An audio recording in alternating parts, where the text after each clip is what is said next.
गांव से कुछ दूर एक गैराज था। उस गैराज का मालिक था ज्ञान भाई। ज्ञान भाई दिन भर गाड़ियों की मरम्मत करता, लेकिन एक चीज से हमेशा डरता था। गैराज के ठीक पास था भूतिया ढाबा। गांव वाले कहते थे वो ढाबा कभी दिन में नहीं खुलता, सिर्फ रात में। और उसका मालिक था कालीदस। लेकिन कालीदस के बारे में सबसे डरावनी बात ये थी, उसका खुद का सिर नहीं था। कहते हैं वो बिना सिर के ही ढाबा चलाता था, और जो भी वहाँ खाना खाता वो कभी सही सलामत वापस नहीं आता। इसलिए ज्ञान भाई हमेशा अपने आदमियों को बोलता था, अगर भूख से मर भी जाओ लेकिन उस ढाबे पर कभी मत जाना। सब लोग उसकी बात मानते थे, लेकिन एक आदमी था जो हंसी उड़ाता था, छोटू भाई। एक रात छोटू भाई को बहुत तेज भूख लगी। गांव की सारी दुकानें बंद थीं, चारों तरफ अंधेरा था। वो था भूतिया ढाबा। छोटू हंसते हुए बोला, आज देखते हैं कितना भूतिया है। वो अंदर चला गया। अंदर अजीब सन्नाटा था। काउंटर के पीछे कोई खड़ा था। छोटू ने ध्यान से देखा और उसके हाथ कांपने लगे, क्योंकि वहाँ खड़ा था कालीदस, बिना सिर के। भूख इतनी थी कि छोटू ने डर को नजरअंदाज किया और खाना शुरू कर दिया। खाना बहुत स्वादिष्ट था, लेकिन जैसे ही छोटू ने आखिरी निवाला खाया, किसी के कदमों की आवाज आने लगी,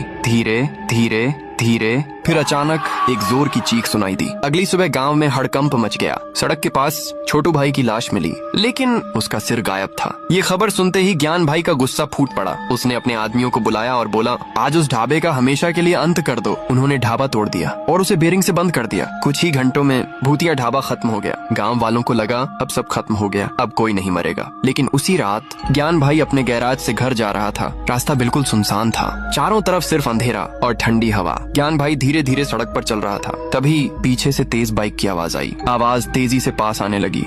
ज्ञान भाई ने